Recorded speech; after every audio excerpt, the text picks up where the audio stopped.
What's up, everybody? Welcome to the Pick Six podcast, CBS Sports Daily NFL podcast. I'm Will Brinson. I'm your host. It is Thursday, January 14th, and we have a Super Friends show with some bold predictions headed your way. If you want to dive into other podcasts in the feed, there's plenty available for you. Of course, we had Saturday recap, Sunday recap from the Super Wild Card round.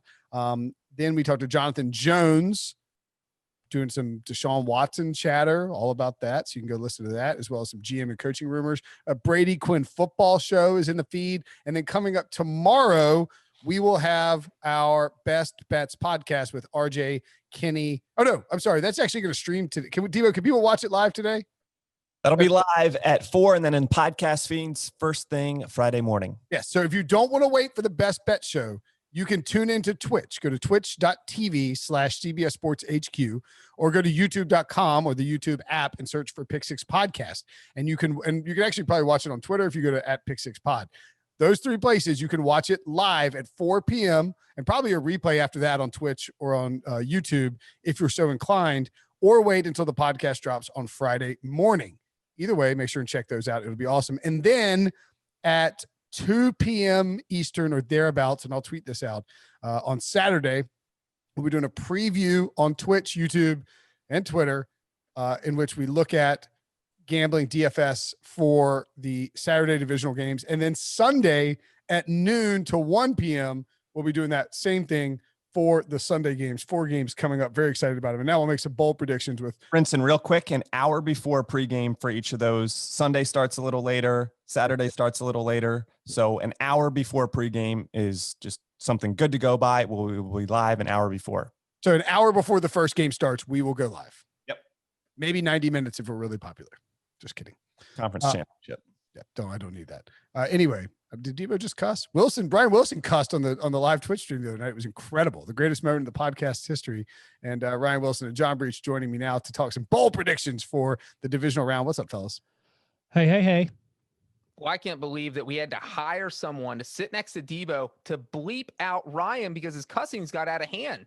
You know what I can't believe? I can't believe Social didn't cut that rant of mine about that punt by the Steelers early in the fourth quarter, because that was the angriest I've ever been on this podcast. It didn't involve Brinson just being Brinson. Well, the Social guy's too busy bleeping out your F-bombs, man.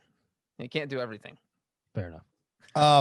Is that your first time you ever cussed on a It's my first time I ever cussed in my life. That's not true. Is that the first time you've ever cussed like accidentally live on a show? Or Yeah. I don't know that I've, knock on wood, ever done it. Like No, I guess I've done it on the podcast before. HQ, yeah. I mean, you're not going to curse on HQ.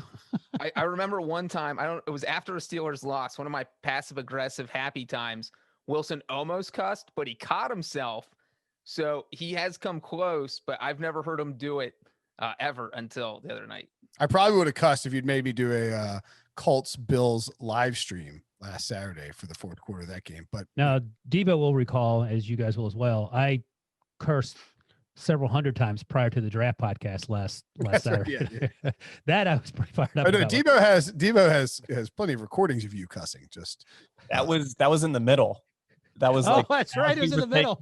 As we were taking a break before we started up the second portion of the show. Because my internet kept crapping out at the office, and I was just like, I can't take it. I had a falling down moment with like a Michael Douglas. Michael Douglas, thank you. Without the gun, obviously.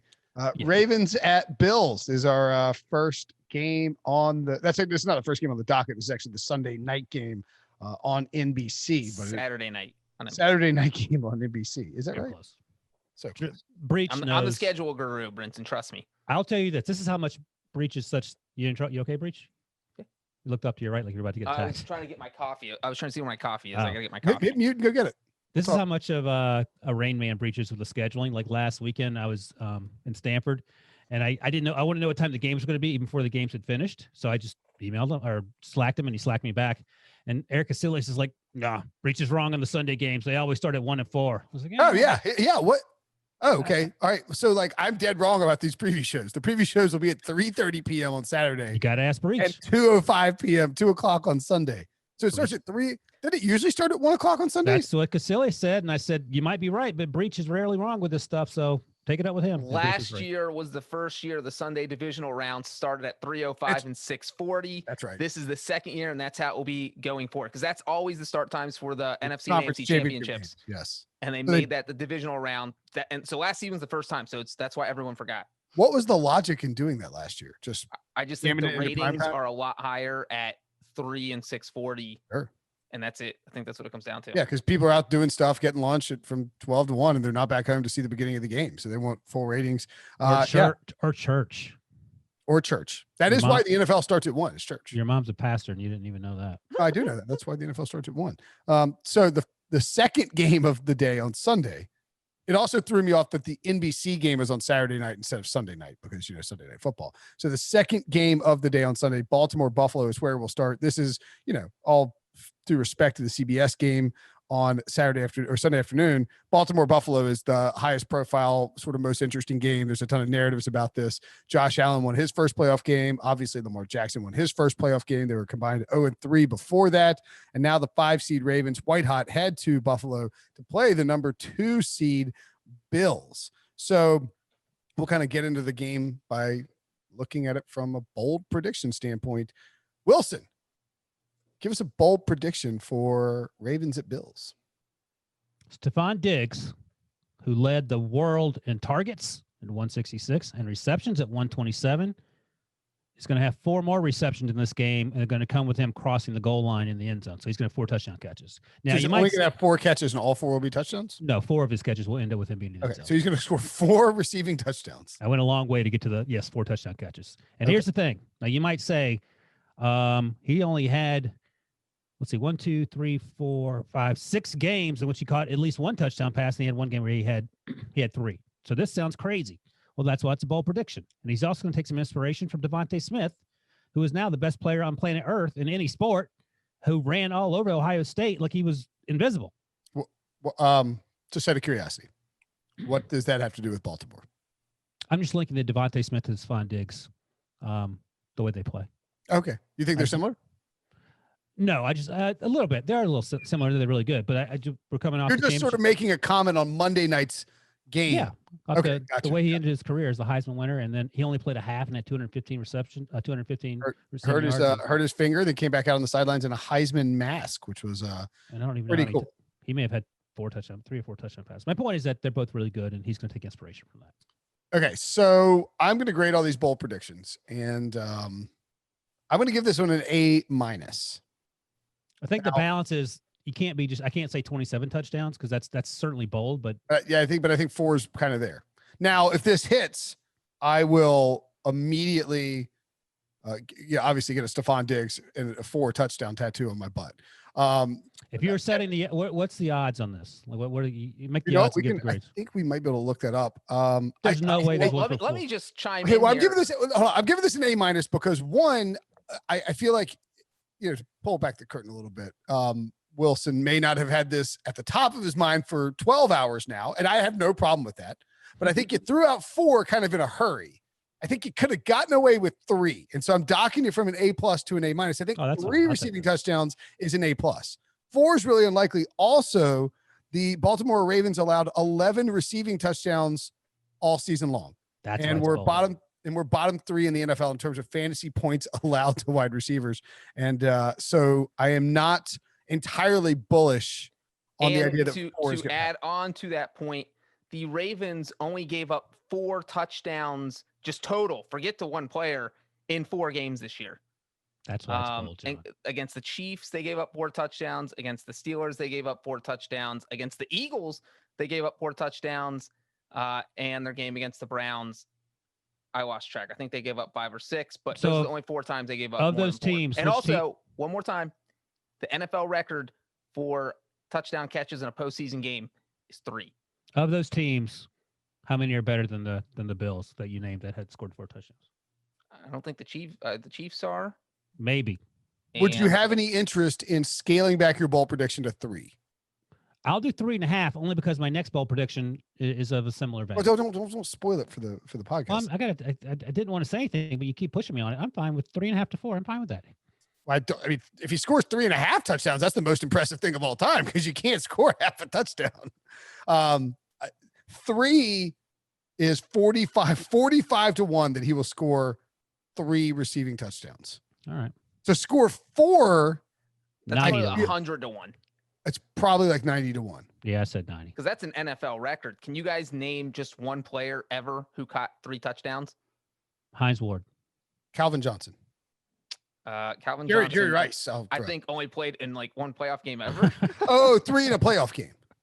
But you're saying Brinson, 3 you redeemed yourself with your second guess of Jerry Rice. He I actually would also did it. say that maybe Larry Fitzgerald and Steve Smith. Larry Fitzgerald, yes. Okay. How about Steve Smith? I'm going Hold with on. Steve Smith. I'm Keep going with talking. Steve Smith of the Giants, not Steve Smith of the Panthers. That's how bold my prediction is. I when you said that, I thought you meant any game all time. I was like, Okay, so it's been done 18 times. Jerry Rice has done it 3. Larry Fitzgerald has done it once, and Steve Smith 0. okay. But Gronk did it once. Oh, Gronk's a good one. Now, has anyone ever done 4? No one has ever done 4. Breech has said that 3 times. That's why it should be 100 to 1 because it's literally never been done in NFL. history. 500 to 1. 90 to 1 is what it's at. All right. What about Stefon Diggs's expected performance in this matchup leads you to do you think Diggs is just going to torch Marlon Humphrey and Marcus Peters, regardless of who he's matched up on, that the Bills will be slinging it around? Because I feel like the Bills may be a little more conservative than normal against a defense that's pretty good in Baltimore. They don't have to be bombs. John Brown's back, so that helps. Cole Beasley, I don't know if he's going to be healthy or not. I don't know what the injury report is this week. It looked like Jalen Waddle on Monday night, like limping. And he still had 6 catches. I mean, he very played pretty good game for being injured. So I don't know what his injury status is now. I like Stefon Diggs and I like Josh Allen. I think this is 4 touchdowns. I mean, we went over the odds. It's like a 5%, not even. It's a 1% chance that it happens. Probably less than that. Okay. That's why I'm giving you an A- because I think if you said 3, we would have been like, oh, A+, great pick. But obviously, I can't give you an A+. Yeah, I'm okay. A- are still A's. Okay. So I'm kind of leaning. I like the Ravens in this spot. Am I crazy? That's your bold prediction? I don't have a bold prediction. You're doing a bold prediction, and we're talking about the game. What's the line? It has gone from Bills -3 all the way down to Bills -2. Okay. Yeah, I mean it's a pick 'em. I like the Diggs' Bills. season high was 3 touchdowns. Sorry, I just want to throw that. I know. I already said that. I right. went through his stats. I swear to God, you guys, I just can't. I can't take it. We're trying to prop you up. Are you on mute? I can't about hear to- you, Wilson. I don't know what's going I'm on. about to have a meltdown, Devo. Get your finger over the I'm trying to button. get another F-bomb out. We're trying to help you out. We felt like you were sort of reeling after a questionable bold prediction. You'll have 7 touchdowns, 42 catches. It's a pick 'em, but sentimentally, I'm going with the Bills. But yeah, the Ravens could absolutely win. And we talked about the 5 games at the end of the regular season. The Ravens didn't really play anyone.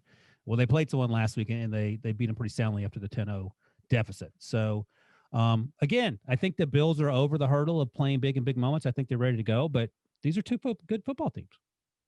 Breech, you made a little face. They played somebody and took care of business. Are you suggesting that the Titans He are? just said he beat them soundly. I don't know that a 2013 win with the Titans driving to tie the game in the final minute is soundly.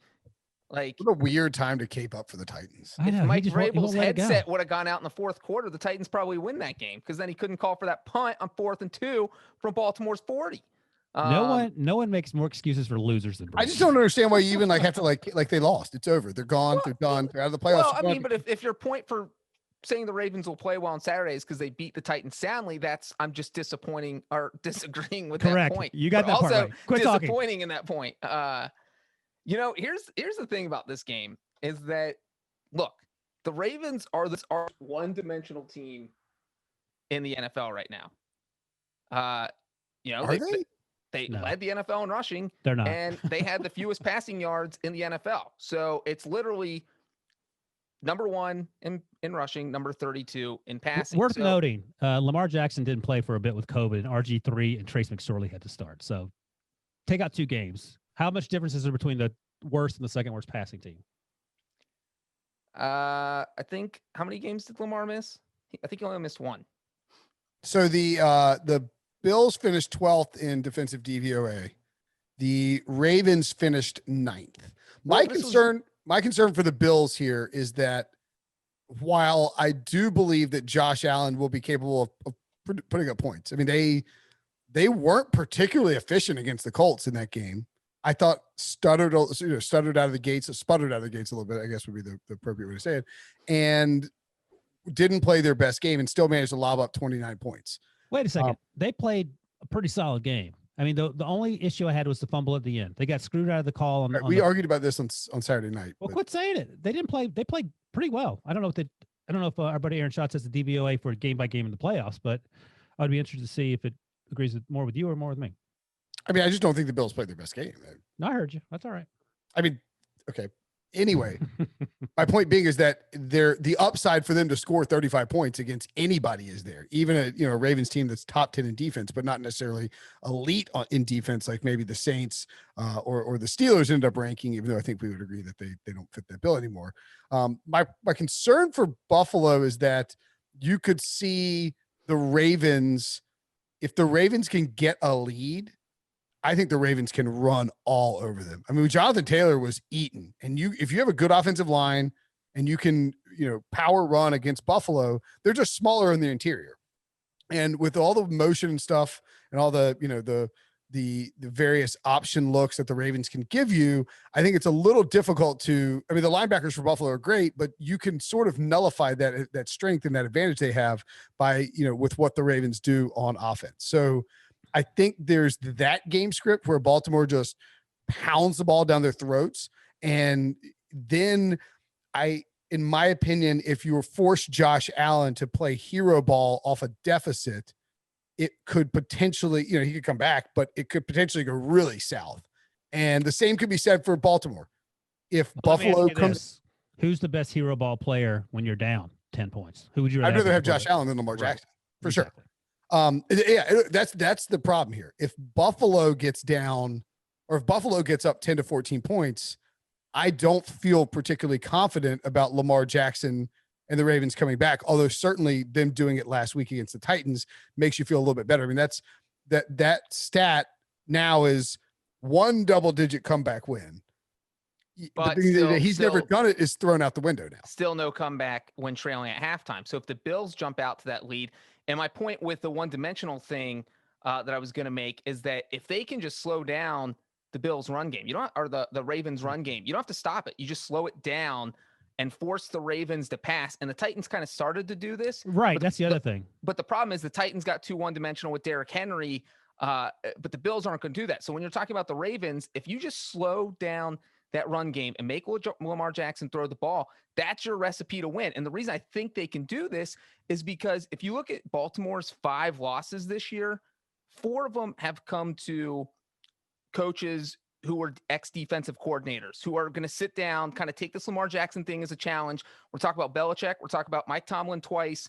And we're talking about Mike Vrabel when they lost the Titans in the regular season.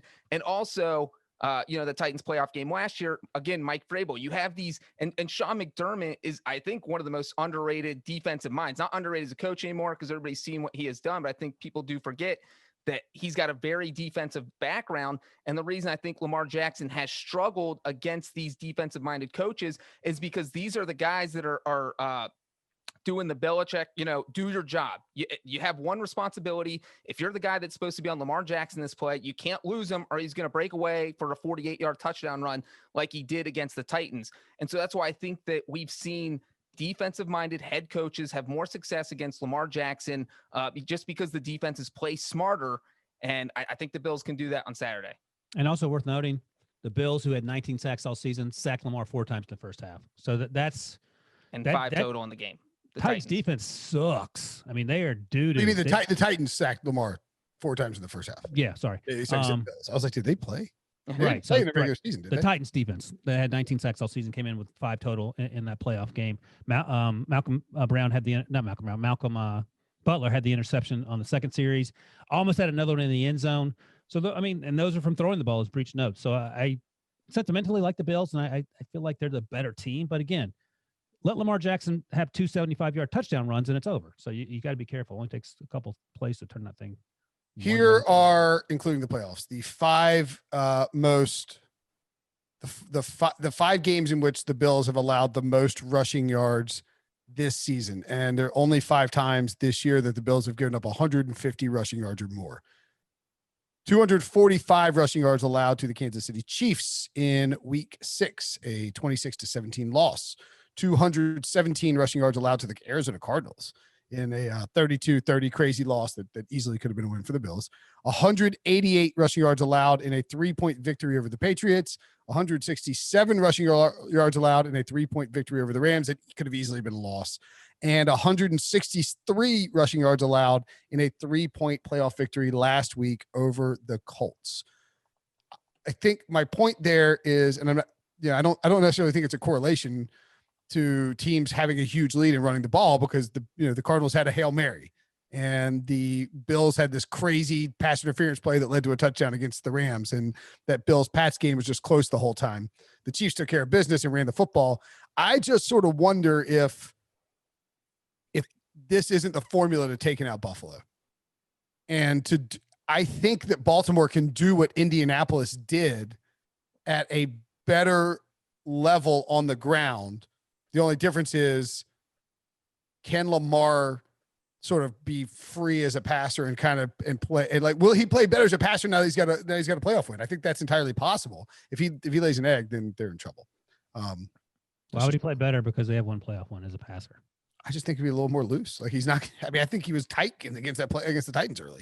And I will say these teams actually played in December 2019, and obviously you can't just watch that game because it's a year ago and say that's what's going to happen here. But it is interesting because both teams were good at the time. The Bills were 9-3, the Ravens were 10-2, and the Ravens won that game 24-17. But what the Bills did is they said, we're not going to let Lamar run. He had 11 carries for 40 yards.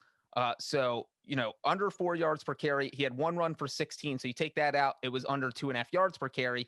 But what Lamar did is he completed only 16 passes, but threw 3 touchdown passes. Yeah. And so he was just on point. And if Lamar plays like that, then the Ravens are going to win. And then on the flip side, Josh Allen got sacked 6 times and went 17-39 and threw for 150 yards. So, if they're putting that kind of pressure on Josh Allen, I think Josh Allen's a smarter, better quarterback than he was last year. But if that's how this game plays out, then the Bills are in trouble. If Don Martindale has cooked up something like that for Josh Allen before, I think you at least have to be wary that he could do the same thing. Obviously, a different team. Stefon. One thing I would say also about that in terms of the Bills, look, you can run Josh Allen, but what Josh Allen can't do, and he's done this throughout his career, and he's done it this season, but to a lesser extent, you can't take a huge hit when you're running, because he's fast for a big guy, but he's not particularly laterally quick. So he can run in a straight line, but he needs to slide, because all it takes is one headshot, and that's a wrap. And then it's Matt Barkley time, and forget about it. And we haven't seen a big turnover from Josh Allen yet in a while either. He was looking to make one against. How dare you? He tried. All right, Browns at Chiefs Sunday afternoon on CBS Sports. Did Breech do his crazy prediction? No, we're just doing one each. Oh, okay. Yeah, didn't get the memo. 3:05 p.m. Eastern on CBS. Nets, Romo, Wolfson in KC, looking like 35 degrees and sunny. By the way, we could get snow and nasty weather in Buffalo as well. That doesn't. We'll see what the wind is, but I think that certainly favors Baltimore. Should just be cold as hell in KC as the shocking Browns come to town. KC, a 10-point favorite. Breech, give me a bold prediction for this game. My bold prediction is that the Cleveland Browns finish with more offensive yards than the Chiefs. Ooh. That's that's a good one. I'm going to give it a straight. I rarely like anything Breech says bold prediction wise, but that one's pretty good. I'm going to give it a straight A, and there's something built into there that's like a sneaky Breech move. Well, I think I'm going to guess the Chiefs offense hasn't been lighting on fire. We talked about the last 6 games. They won by 1 score or less. They lost week 17 because they didn't play anyone. So this ain't the 2019 version of this offense.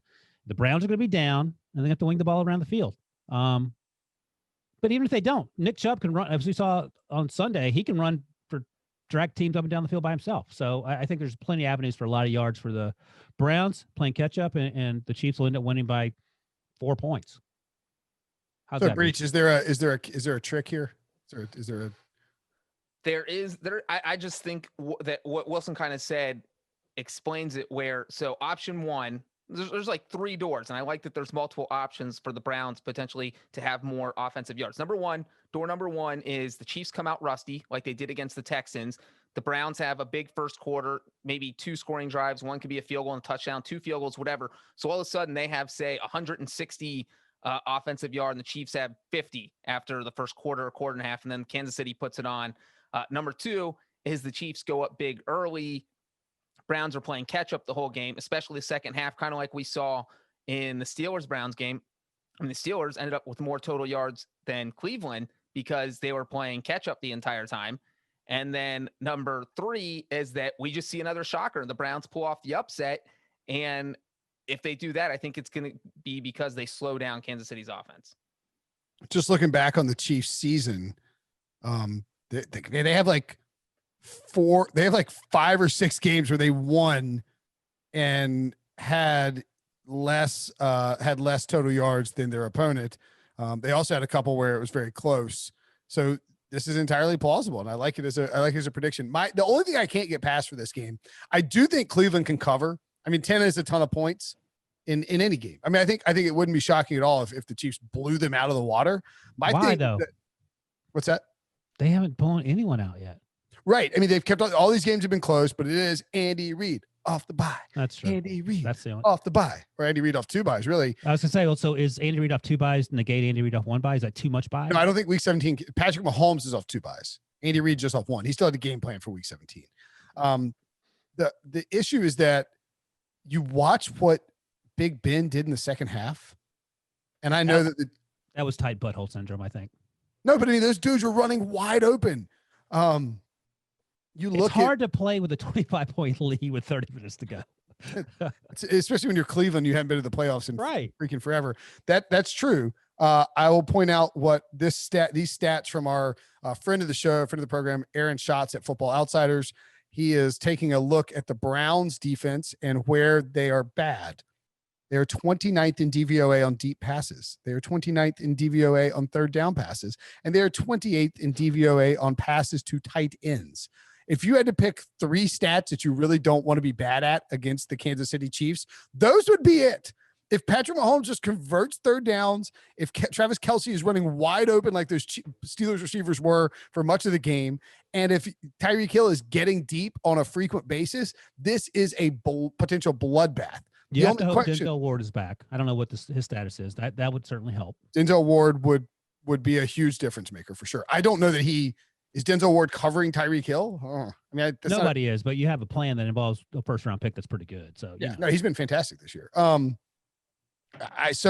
guess that's sort of where I'm at. I want to take the Browns. I want the Browns to be frisky here. I think the Browns can hang around, but at the same time, when you start to look at the matchup and what Kansas City might do to them, the only path to Cleveland, there are 2 paths to Cleveland covering. One is whatever happened against Pittsburgh, where they score early and then they just kind of hold on. The Chiefs win by 7, or 2, the Chiefs are up by 14, somewhere between 14 and 16 points, and Baker Mayfield throws a garbage time touchdown, which either one is very plausible, but man, just, I don't know. Kansas City could just come out and Brinson, I know you mentioned the Andy Reid off the bye thing, and 2 quick stats on that real quick. Number 1, in his career, he is 23-3, including the playoffs, coming off a bye. Number 2, when you combine just Reid and Patrick Mahomes together off a bye, they are 6-0, and they average 38 points per game. I mean, it can't. So the look that I would make here, and we'll talk about this more on our Best Bets podcast tomorrow, but the Chiefs team total in this game is 33.5 right now. Now it's heavily juiced, -125 to the over. How are the Chiefs not scoring 35 points? They average 38 points off a bye with Patrick Mahomes. The only way they don't score 35 points is if the Browns score less than 17. Like 31-17 is possible. 31-14, 31-10. I mean, if it's a slaughter, I don't think this is a team that had 10 points with 2 minutes to go against the Falcons in week 16 and should have lost, except that AJ Terrell dropped that interception in the end zone. I mean, they could very easily score 20, 25 points. The Chiefs? Yeah. I'll bet you on that. Okay. To over under 25. I will say that I think the Chiefs are kind of underestimating the Falcons, who had a bad record, were a bad NFC team. They're not going to be underestimating anyone in the playoffs, especially a team that just upset the Steelers.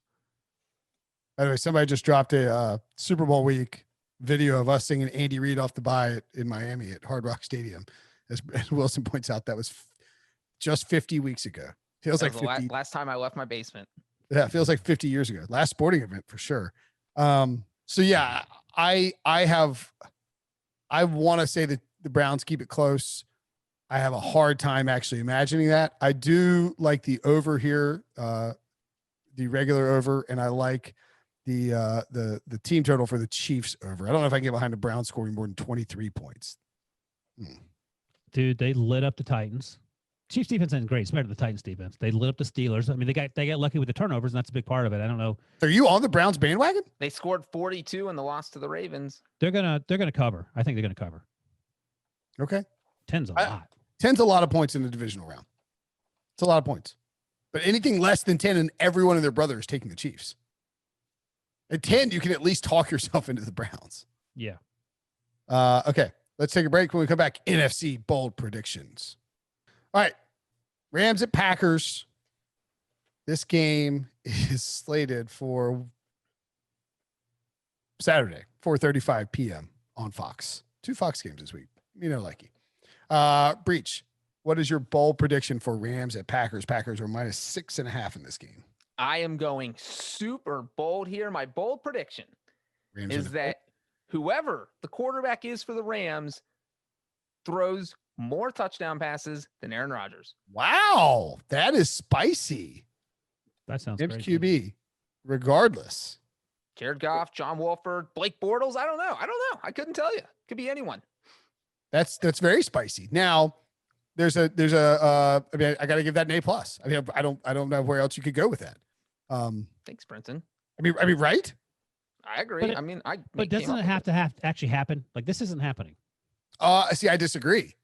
See, there's an out here that you haven't considered, Wilson, and it's that the Packers, Aaron Rodgers throws to Devontae Adams is down on the 1, and then Rodgers runs in, or Aaron Jones runs in, or Jones breaks off a few big runs against the Rams. It's a low-scoring game. There's 2 Wolford touchdowns, or 1 Wolford touchdown and 3 Packers rushing touchdowns. There's a ton of outs here for Breech in what is a bold prediction that most people would look at and say that's insane. Okay. It's insane. I thought you were just going to go with the Rams win the game outright. No, that's I tried that with the Bears last week. That blew up in my face. That's actually less bold than the bold prediction he made. It might be. So there's definitely a path. You can go with like Cam Akers 200 rushing yards. So the path to the Rams winning is pretty obvious, right? Devontae Adams locks down. Jalen Ramsey locks down Devontae Adams, and by locks down, I don't mean 3 catches, 20 yards. 8 catches, 70 90 yards. yards. 70 yards would be bad. I was gonna say 8 catches, no 90 touchdowns. Anything under 100 yards and no touchdowns is a lockdown, in my opinion, of Devontae Adams. And maybe even under 100 yards and 1 touchdown. If he went 70 and a touch, I think people would be like, all right, good job, Jalen Ramsey. 100%. He locks him down. Aaron Donald is fully recovered, uncorks on Aaron Rodgers, just gets in his grill. And we've seen this, and we've seen this against Tampa Bay this year, where Rodgers got punched in the mouth and kind of quit. And we saw that from San Francisco twice last year in the playoffs, including in the playoffs. And so I just wonder, is there a chance this Rams defensive line can be so aggressive with Jalen Ramsey on the back end that it really just ruins Aaron Rodgers' day? I don't think it's crazy. I mean, that's exactly how you're going to beat them. That's your route to victory. And you know what? I think a lot of people, when John Wolford was starting in week 17, everyone wrote off the Rams and said, well, they can't win. They can't beat Kyler Murray with a backup quarterback, but it didn't matter because the defense played so well. I mean, Kyler Murray went out with an injury, but still they held the Cardinals to 7 points, and the defense scored 9 of the 18 points. And then you look at last week against the Seahawks, John Wolford starting. Jared Goff has to come off the bench with like half broken thumb. They still win. Why? Because the defense shut down Russell Wilson, came up with a touchdown just like they did against the Cardinals. And that pick six ended up being the difference in the game. Because if it's 23-20 instead of 30-20 there at the end, it's a completely different game. And so this week, this week you say, you know what? Well, Aaron Rodgers doesn't make big mistakes, but the last 2 weeks, it's just the Rams can't win. They don't have a quarterback. Their defense is going to have to win it. It's the same thing you're saying this week. So as well as that defense has been playing, as long as Aaron Donald is on the field, and you know what, he's dealing with a rib injury, so maybe they have to cut his snaps down. If they have to cut his snaps down, I don't feel so good about this game. But if I'm the Rams and I'm a Rams fan, I think it's plausible. I have that upset in my mind. I think it's completely possible. I mean, you look at this game. By the way, you know what's crazy about last week? The two quarterbacks who were making their debuts in the playoff both won outright. Walford and Baker Mayfield, which is kind of crazy. I mean, I think you look at this, it's like Walford going to Green Bay in the weather. This is not happening. This is not a plausible outcome. But just because of the way that the Rams are built, and because the Packers' biggest weakness on defense is that you can run against them, there's a chance Cam Akers goes crazy. And if you can make the Packers one-dimensional, even at home, and they have to come back, and their one dimension happens to be your strength on defense, in other words, rushing the passer on the interior with Aaron Donald, and then that coverage on an alpha receiver, I think there's a chance the Rams can pull off this upset. There's also a chance, the Packers, Aaron Rodgers does Aaron Rodgers MVP things. They score twice in the first quarter, and it's good night, Irene. Right? Yeah. Yeah. I can buy that. All right. And the last time these two teams played, they've only played once since McVay was hired. 2018, the Rams won 29-27. It's a much better Rams team, but Aaron Rodgers only threw one touchdown pass in that game. The Rams defense did a good job of bottling them up, so who knows? Okay. Bucs at Saints. This game is the late game on Sunday night. Fantastic. Brady and Breeze on Fox, 6:40 p.m. Saints are 3-point favorites in this game, over under 52. Wilson, give me a bold prediction here. Well, I prefaced it, sort of gave you a sneak peek with the Stefon Diggs bold prediction. Antonio Brown, this guy's going to score 3 touchdowns. So he started off his Buccaneers career 0 touchdowns in his first 5 starts. I think they went 1-4 in those games. And then he ended the season with touchdowns in each of the last 4 games, including 2 against Atlanta in Week 17. I think now he's going to score 3, and the Bucs still don't lose. All right. So the grade for this, I want to give it a B- because you just basically duplicated your Stefon Diggs bold prediction. However, I have Antonio Brown on an FFPC championship team, and I want to wish cast this into existence. So I'm going to give you a B+. That's fine, I'll take it. I actually think this isn't that crazy because of how New Orleans plays coverage. Like I would anticipate that we got the thrice annual for this year. Friggin' Mike Evans, Marshawn Lattimore, just blood feud. Those guys hate each other. They fight every time they're out there. And Wait, so I think Marshawn and who? Mike Evans. Oh, I didn't know that. Okay, I missed Don't that. you remember when that Jameis ran on the field and poked Marshawn Lattimore in the back of the head, and Mike Evans went nuts and got ejected? No, I don't. Started punching. He started punching him, and oh my god, they battle every time. Good. All right, that makes They sense. hate each other. Good. So I think a lot of that, they're going to be focused on Mike Evans, and then I think they'll focus on Chris Godwin. And I agree with you. I think the forgotten man here might be Antonio Brown. And as Breech noted, Rob Gronkowski has scored 3 touchdowns in a playoff game before, so he could be an X factor. Yeah, they got to get the ball out quick too. That's the other thing. If you want to beat the Saints with Brady, I think you got to get the ball out quick.